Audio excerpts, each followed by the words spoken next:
Selamat pagi anak-anak dan salam sejahtera untuk kita semua. Adil Katalino, Bacuramin Kasaruga, Basengat Kejubata. Baik anak-anak, untuk pertemuan pertama Bapak akan memberikan kontrak belajar. Adapun kontrak belajar yang kita akan bahas dalam satu semester ini.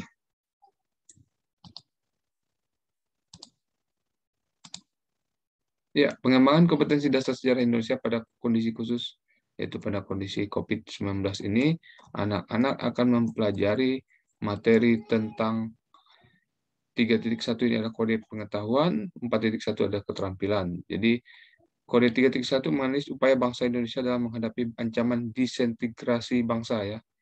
Antara lain PKI Madiun 1948, DITII, APRA, Andi Ajis, RMS, PRRI, Permesta, G30 SPKI.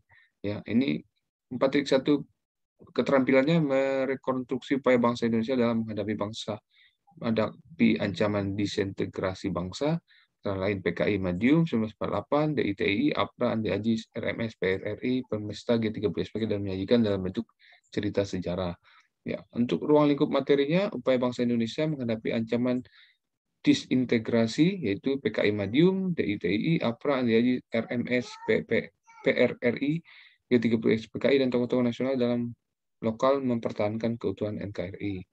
Kemudian untuk bab kedua, ya, menganalisis kehidupan bangsa Indonesia pada masa demokrasi liberal dan terpimpin.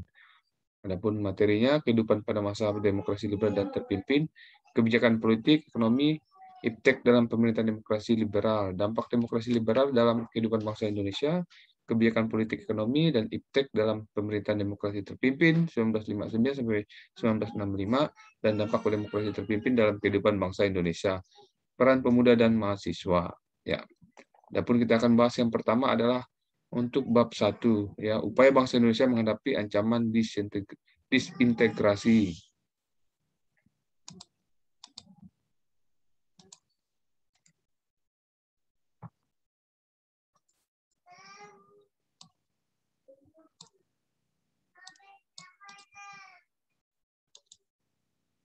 Ya, sejarah Indonesia kelas 12 mata pelajaran wajib anak-anak ya. Bapak sendiri yang akan menjadi gurunya. Ya, daftar isi. Bab 1, bab 2, bab 3, bab 4, bab 5, bab 6, dan bab 7. Ada 7 bab di 1 tahun yang akan kita pelajari. Untuk semester 1, bab 1, 2, 3, dan 4. Ya. Bab 1. Perjuangan menghadapi ancaman disintegrasi bangsa Indonesia. Pertama, berbagai pergolakan dalam negeri 1945 sampai 1965. Yang pertama, pergolakan berkaitan dengan ideologi, kemudian pergolakan berkaitan dengan kepentingan, yang ketiga, pergolakan berkaitan dengan sistem pemerintahan. Ada 3 dalam pergolakan atau ancaman bangsa Indonesia dalam menghadapi disintegrasi ini. Ya. Kedua, dari konflik menuju integrasi, yaitu kesadaran terhadap pentingnya integrasi bangsa. 2, teladan tokoh persatuan. Jenis pemberontakan, ya. Pertama, perbedaan ideologi, kemudian pergolakan akibat kepentingan, dan pergolakan sistem pemerintahan. Perbedaan ideologi, ya. Pergolakan akibat perbedaan ideologi yang pertama itu pemberontakan PKI Madiun 1948. Yang kedua, pemberontakan DITII, ya. Darul Islam, ya. Kemudian pemberontakan G30 SPKI. Pemberontakan PKI Madiun 1948 yang pertama itu latar belakangi oleh pada 18 September 1948 PKI membentuk Front Nasional. Kemudian yang kedua, Presiden Soekarno meminta rakyat memilih Republik Indonesia atau PKI. Yang ketiga, pemerintah melancarkan operasi militer di Madiun. Bagaimana akhir pemberontakan PKI Madiun, anak-anak? Ya, ini adalah salah satu pertanyaan agar anak-anak bisa menganalisis terbuka pikirannya dan dikerjakan di buku catatannya. Pada November 1948, operasi militer dinyatakan selesai. Tokoh utama dalam pemberontakan PKI Madiun, yang pertama Musso, yang kedua adalah Amir Saripudin. Pemberontakan DITII, SM Kartosuwiryo. Ya. Latar belakangnya kecewa terhadap perjanjian Renville. Ya.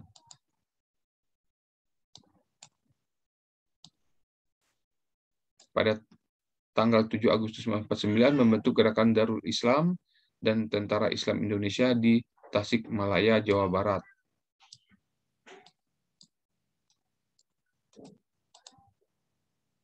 Perkembangannya, DITII menyebar ke berbagai daerah dengan cepat. Ya, berbagai daerah yang menjadi basis pemberontakan DITII yaitu Jawa Tengah, Sulawesi Selatan, Kalimantan Selatan, dan Aceh.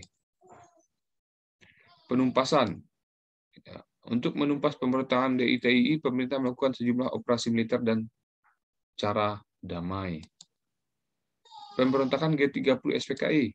Ya, yang pertama, latar belakangnya adalah persaingan antara PKI dan Angkatan Darat dalam percaturan politik Indonesia. Ya. Yang kedua, jalannya pemberontakan pada 30 September 1965 pasukan PKI di bawah pimpinan Letnan Kolonel Untung Sutopo menculik dan membunuh sejumlah petinggi Angkatan Darat anti komunis. Ketiga, penumpasan, yaitu menetralisasi pasukan-pasukan yang berada di sekitar lapangan Merdeka, merebut gedung RRI dan kantor pusat telekomunikasi, membersihkan pangkalan udara Halim Perdana Kusuma. Yang keempat, dokumen penting Super Semar Surat Perintah 11 Maret. Korban G30 SPKI, ya. Letjen Ahmad Yani, Maijen R. Suprapto, Maijen Harjono, Brigjen Sutojo, Brigjen DI Panjaitan, Maijen S. Parman, Letu PA Tendean. Pergolakan akibat kepentingan. Ya. Satu, pemberontakan APRA. Ya. Kemudian dua, pemberontakan Andi Ajis. Yang ketiga, pemberontakan RMS. Ya. Pemberontakan APRA. Tokoh utamanya, ya, Raymond Westerling. Ya. Latar belakang, ketidakpuasan pejuang terhadap kebijakan Republik Indonesia Serikat. Ya.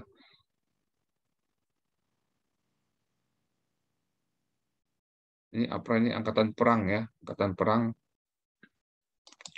Kemudian jalannya pemberontakan, membunuh ratusan pasukan divisi Siliwangi dan menguasai beberapa kota di Bandung. Jalannya pemberontakan, akhir 1950 pasukan APRA mulai tercerai-berai. Ya. Akhir pemberontakannya, pasukan APRA kembali bergabung dengan APRIS, ya, Angkatan Perang Indonesia Serikat. Ya, pemberontakan Andi Ajis. Yang pertama, Desember 1949, pembentukan Angkatan Perang Republik Indonesia sekitar APRIS, ya. 5 April 1950, pasukan Andi Ajis menangkap beberapa pasukan anggota pasukan APRIS di Makassar dan menguasai Makassar. 8 April 1950, pemerintah Republik Indonesia Serikat mengeluarkan ultimatum terhadap Andi Ajis. Ya. Apa isi ultimatum terhadap Andi Ajis? Dalam waktu 4x24 jam, Andi Ajis harus melaporkan diri kepada pemerintah Republik Indonesia di Jakarta. Kemudian pemberontakan RMS. Ya. Pimpinan pemberontakan RMS yaitu Dr. CRS Somokil. Ya, di Dr. CRS Somokil. Kebijakan pemerintah NIT yang berupaya membubarkan negara-negara bagian dan menyatukan dalam NKRI. Pada tanggal 25 April 1950, para anggota RMS memproklamasikan berdirinya Republik Maluku Selatan, ya, atau disingkat dengan RMS, yang didukung penuh oleh Belanda dan tentara Kenil di Ambon. Pemerintah Indonesia menempuh cara damai dan operasi militer.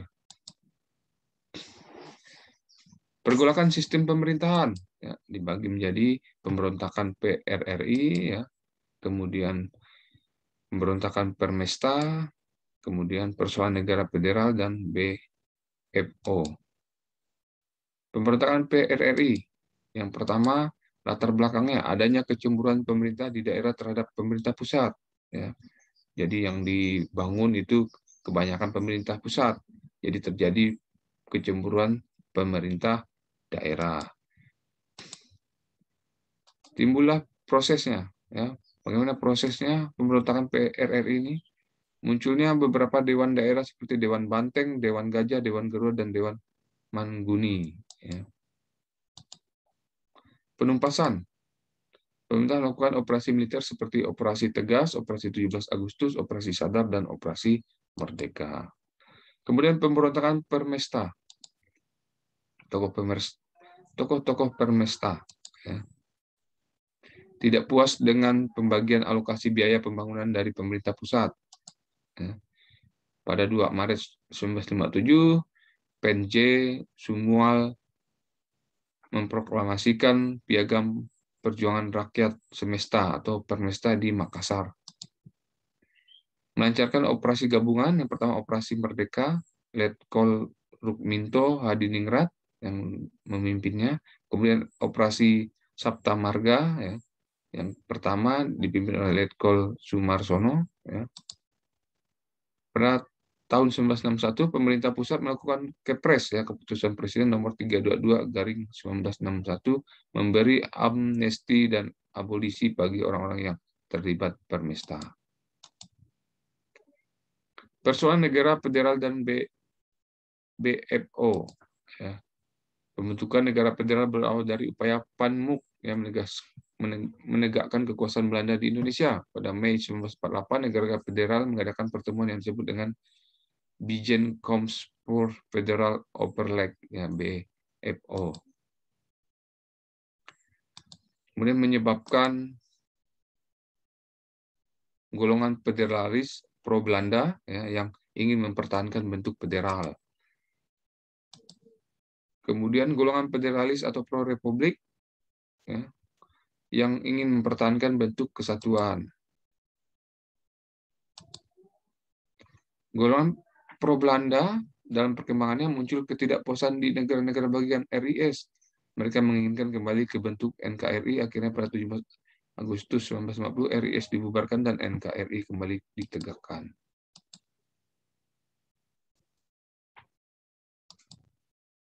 Upaya mempertahankan integrasi bangsa, ya, pentingnya menjaga persatuan dalam kemajemukan, menciptakan kerukunan, mewujudkan cita-cita dan tujuan nasional, memajukan negara, mempersiapkan generasi penerus agar mampu bersaing pada era globalisasi, memiliki nilai strategis demi keutuhan bangsa, ya. Teladan tokoh, ya. Ya, ini akan kita lanjutkan minggu depan, ya. Sampai di sini pertemuan kita pada hari ini. Anak-anak, Bapak sarankan lagi untuk jika ada kurang atau pertanyaan yang ingin ditanyakan, dituliskan di kolom komen YouTube Bapak dan diberikan nama siapa yang bertanya.